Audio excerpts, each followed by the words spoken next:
Hello and welcome to DD Nagland. This is Top Form. Mental health is a state of mental well being that enables people to cope with the stresses of life, realize their abilities, learn well and work well, and contribute to their community.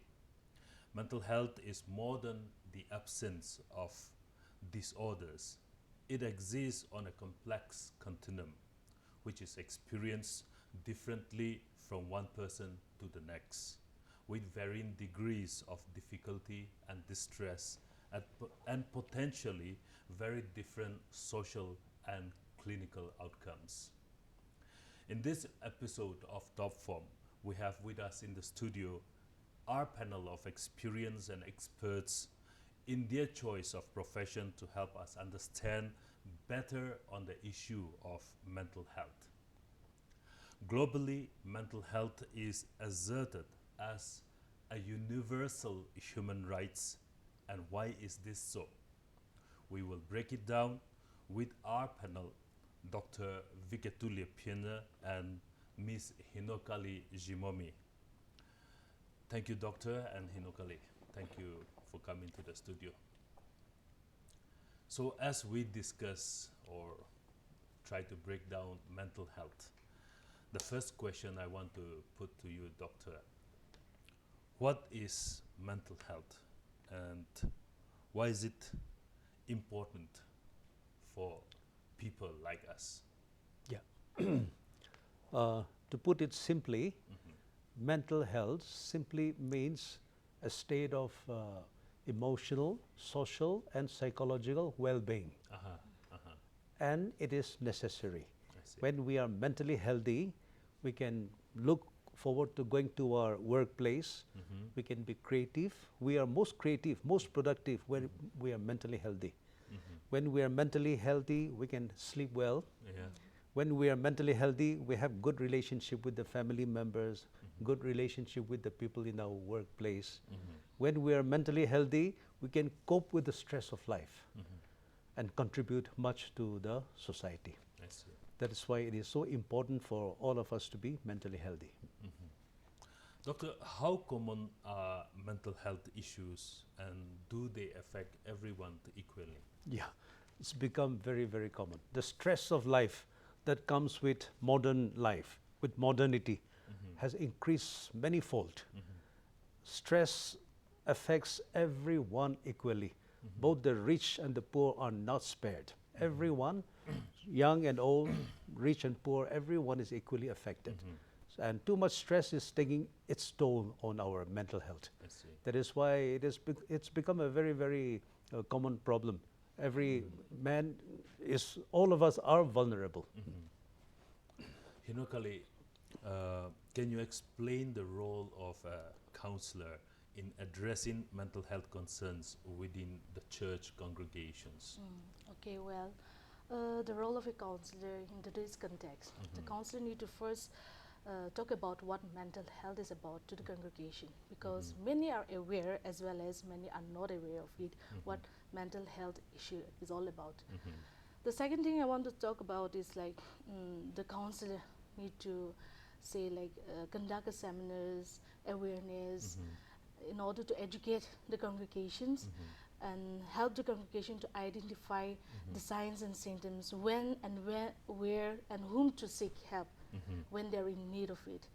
And the third and the most important thing, as a church counselor, need to conduct a group counseling, say like a youth counseling, marriage counseling, family counseling, teenage counseling, and all, which will help the counselor to identify the individuals as well as the couples, and can give help in the process of the journey towards the healing.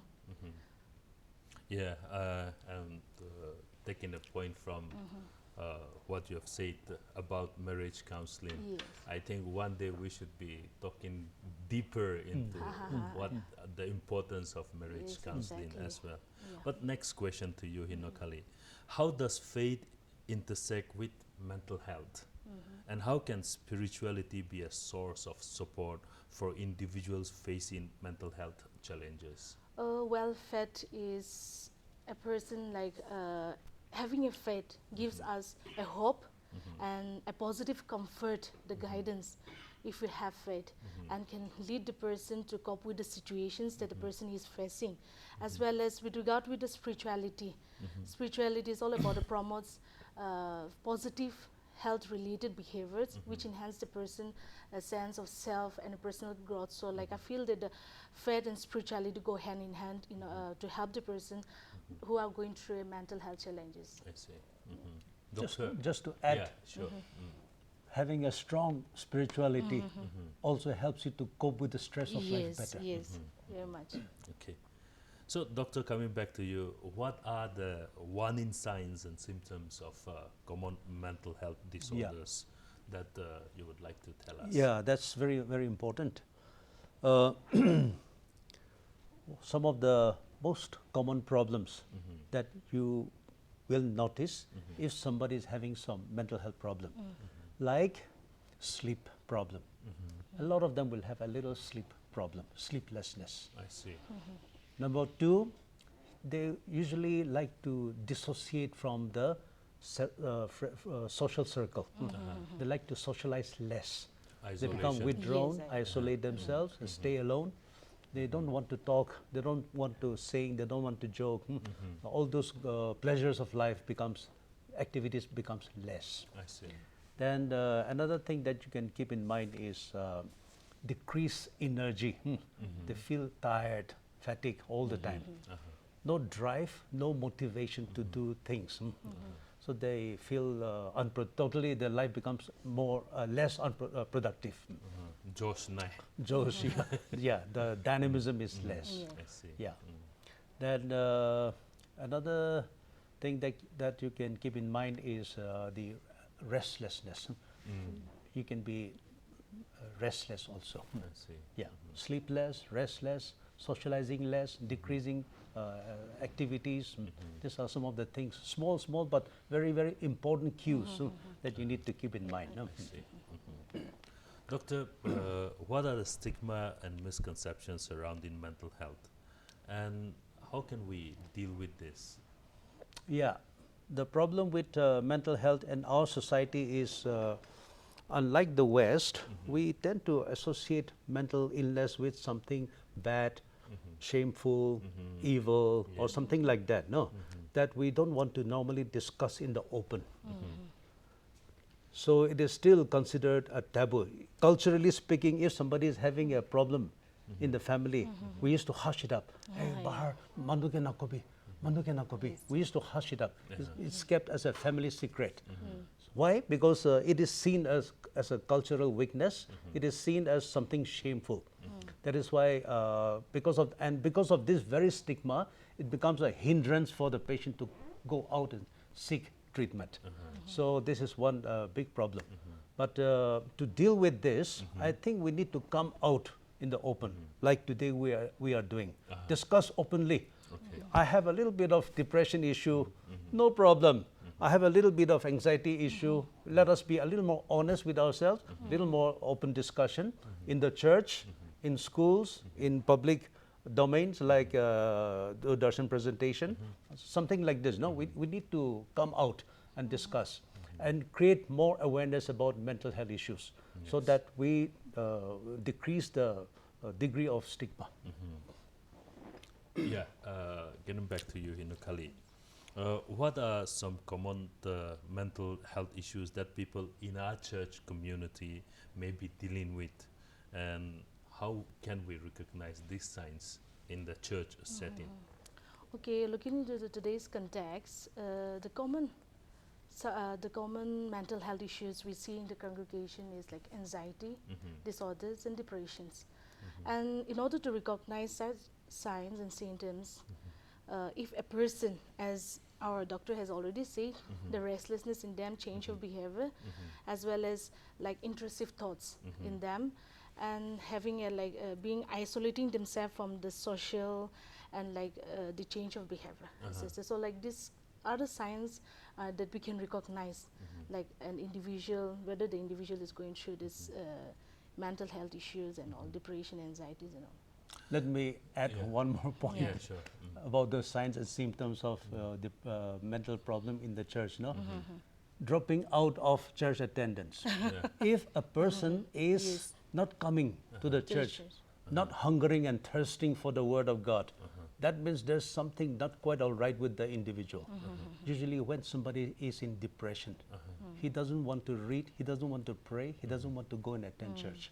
This is Yeah. one sign that we need to Yes. keep in mind. I want to be isolated They himself. increasingly Yeah.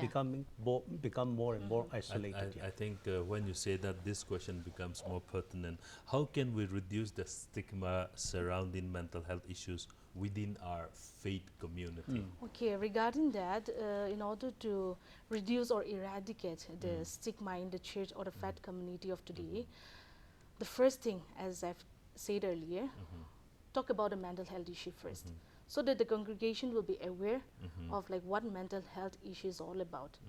The second thing is inclusive church. It has to be inclusive. The third is about like supportive community, where all the people will be like helping each other and like supporting each other, and the supporting environment, so that they will have an open discussion about it. Will have an idea, like if I have an anxiety example, I can be openly talk to a friend or to a pastor. Like in that way, we can help and then to eradicate and reduce the stigma in the church or faith community. Staying on with you again, this just popped out now. How important is or how necessary or kenega dalko na jana hose holwe church the counselor specifically counselor ekta position থাকে না না থাকে আপনি জানা হিসাবতে আৰু থাকিবলে লাগে না না লাগে To be fair, in many churches, see like 95% of the churches, they don't have a counselor as of now. And it's very much needed because many of our congregations, they are going through and like going through depressions, anxiety, and various kinds of mental health issues, where the church is the platform which can help all the people. yes But I feel that this is not happening at the moment in the church. So I feel that all the churches should talk about all these mental health issues, and this can be done only when the counselor appoint kurilihi na aro yeah, people can come and go that give seminars or this and that, but appointing the counselors will be helpful for all the congregations, so that they will come openly and talk to the counselor. They will tell the problems, issues, because it is open to them. So in that way, I feel that the counselor is very much needed. Yeah, can I also Yeah, comment sure, a little bit yes, there? It's very important. I'm not a church worker, but this is my observation about the church and its way of seeing mental health problem. As of now, most of the pastors are not quite aware or sensitive to the mental Issues. health needs of Yes. its congregation. That is why it goes unnoticed. There are many, but it goes unnoticed because the pastors are not sensitized in this area. So it is important that they have a church counselor. There are so many people like her today, educated, well equipped in this field. No, Yes. the church must have them. Number one. Number two, I always feel it is becoming very, very evident that a lot of church members are having some problem, either depression, some marriage problem, or some substance abuse problem. Definitely, I can guarantee every church has a little problem with all these issues. So I have suggested this to many pastors that I have come across. You start a special ministry cell besides your mission other church activities. Have a small mission ministry that caters to this aspect. It'll be good for all the churches to have something like this, so that we can address this problem. I'm trying to emphasize on this is because Nagaland is in that position where majority of the people go to that church or this church, and so mohan church mental health issues to important as a sob ke seminar koribi, workshop koribi, awareness education sob kurigine rakilibi aro to moidu humabolibi na pare ho na মই এইটো মন দুখতে বেছি দেৰি বহি আছো কোন log যাব আৰু হস্পিটেলতে যাব কোৱাটো হয় সাইকিয়াট্ৰিষ্ট খান আছে ক্লিনিক্যাল সাইকোলজিষ্ট খান থাকে যায় হলে বেছি মানুহ আৰু নাজানে আৰু এক্সেছ কৰিবলৈ বি দিগদাৰ হৈ যায় এপইণ্টমেণ্ট একটা হৈ যায় তো হলে চাৰ্চতে একটা কাউন্সিলাৰ এনেকা well equipped counselors here we have to really emphasize on the qualification of the counselor. It's very important. Well equipped counselor থাকিলে তো I think jaigine log pabole paru naki itu Yes. karne hai itu emphasize kura Yeah. Hoi kwa nishina na if we have the well professional counselor in the church, the counselor can guide and can help the individuals or the family.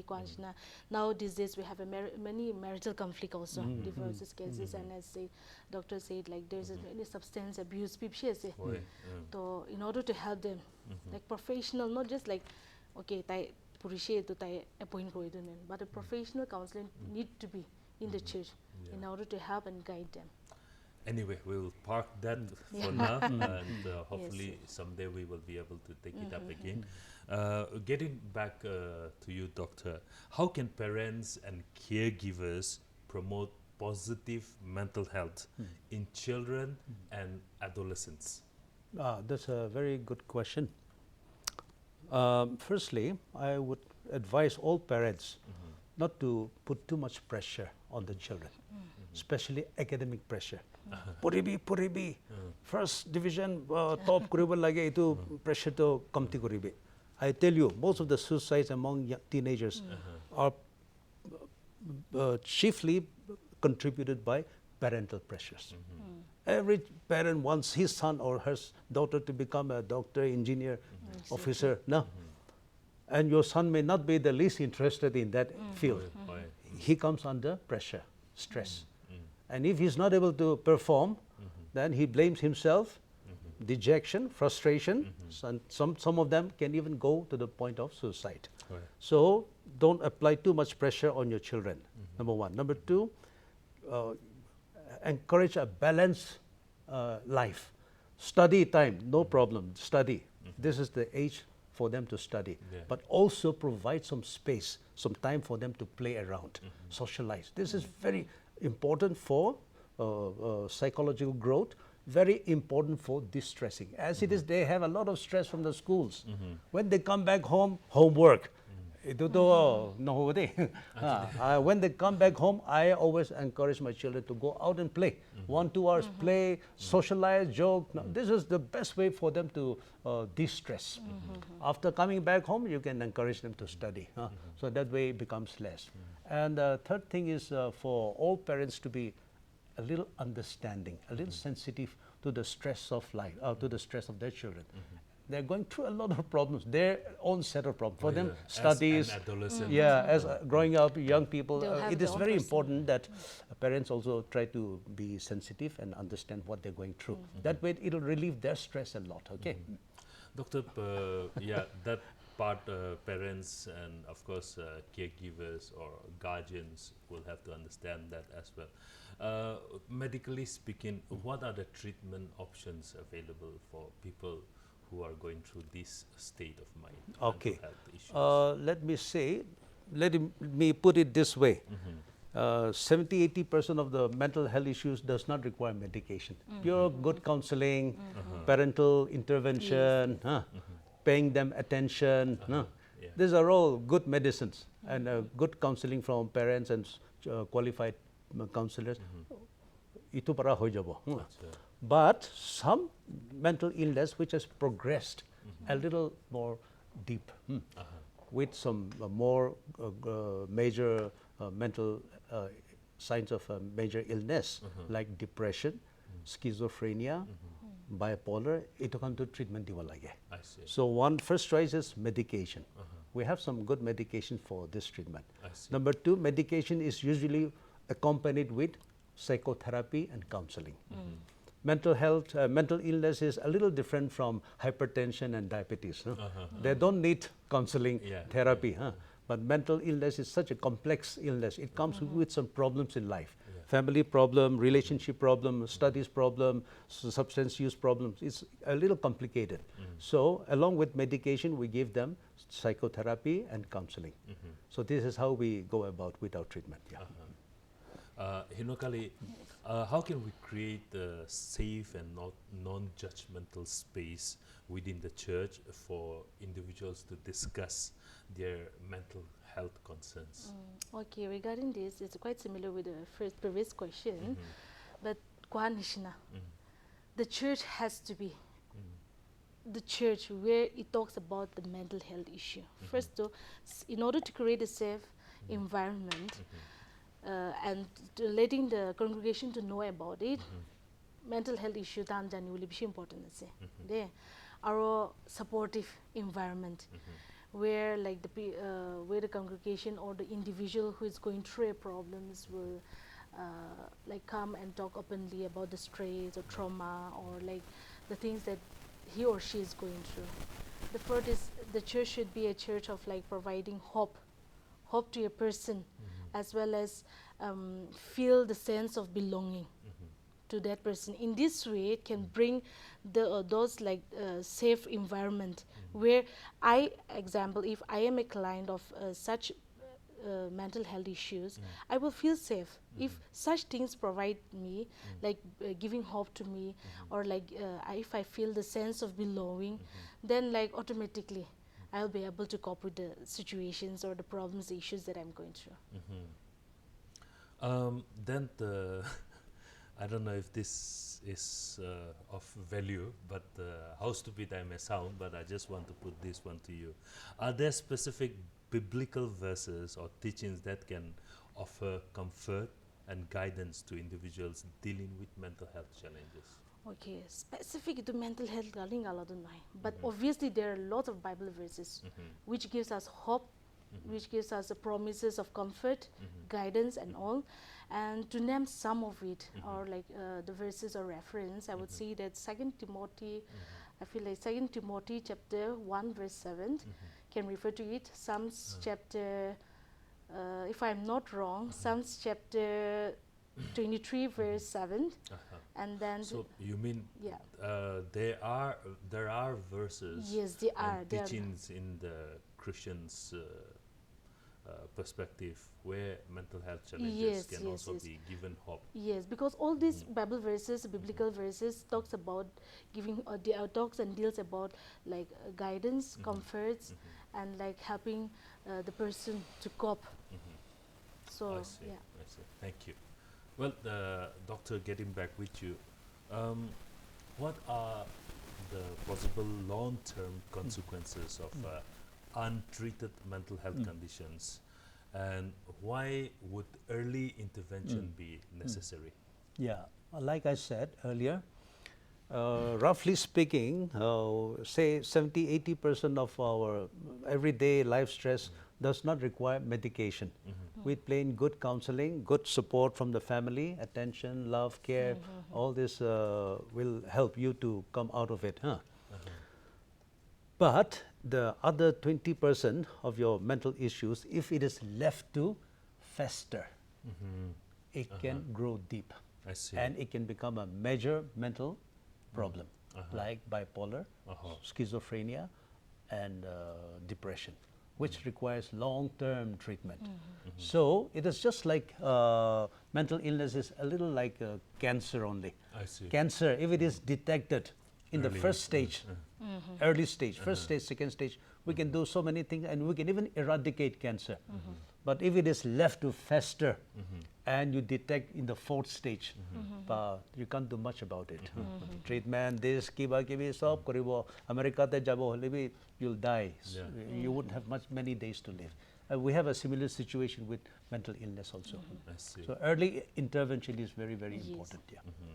Hinokali, I want to get on with you. Are there training or educational programs available for church leaders and volunteers to better understand and respond to mental health needs? Actually, there are some programs, and then like for the church leaders to move forward for it, like courses. I really encourage the church leaders of today to go for a basic counseling for a month. There is like 6 months, 1 year diploma courses and all. So it will be good that if the church leaders go forward and take that opportunity, so that having the basic understanding of counseling, the pastor will be aware of what mental health issues is all about, and then can lead the congregation in that way. I see. Okay, so there are ways and means Yes, where we can yes, train yes. our people. Yes, there are. All it needs is the church to realize the importance of mental health Yes. and bring more awareness and also focus on getting trained people. Well, doctor, one final question. How can technology and telehealth play a role in improving access to mental health Yeah, services? very, very important question. Today, technology has profoundly affected our lifestyle. Also, it can have a very powerful way of helping us in accessing mental health facilities. Today, we have a national program called as Telemanas. Telemanas. Yeah, this is a digitally assisted mental health program. Okay. And it is meant for far-flung districts like Mon, Kifire, Noklak, Shamator, no, Yeah, where very- there's no easy and early access to a mental health center. Here, they can access this facility. Yeah. We have the center based in Kohima State Mental Health Institute, where they can give up a phone call if there's any distress, any I see. problem. So this is a very quick way of dealing with this issue. Now, 70–80% of all the problems can be sorted through this telephonic I see. exchange. Yeah. And there is Yeah. that confidentiality Yeah. as well. Yeah. We have all the this thing requirements I in see. place. Okay. Plus, we have the counselors who are always on duty I to see. attend to all these calls. I see. So, in a great way, all these technologies and tele facilities can has greatly enhanced access to mental health facilities. I see. Well, Dr. Vikatulipyana and Kali Jimomi, thank you so much for coming to DD Nagaland, to our studio, and talking to us about mental health. We look forward to having more discussions with you in the future as well. Thank you. The first step is acknowledging that mental health problems are real and can affect anyone, regardless of their faith. Understand that seeking help for mental health issues is not a sign of weak faith or moral failing. Recognize that mental health problems often require professional intervention. Encourage individuals to seek help from mental health professionals such as therapists, counselors, or psychiatrists. Mental health professionals can provide evidence-based treatments and support. Let us all work to reduce stigma, help educate and generate awareness, and enable access to care. The Indian government has taken steps to address mental health issues. The Mental Health Care Act 2017 was a significant development, providing a legal framework for the rights of individuals with mental health conditions. And as we recognize mental health is a universal human rights. Thank you for watching the Top Form, and do join us again in our next edition of Top Form. Bye for now.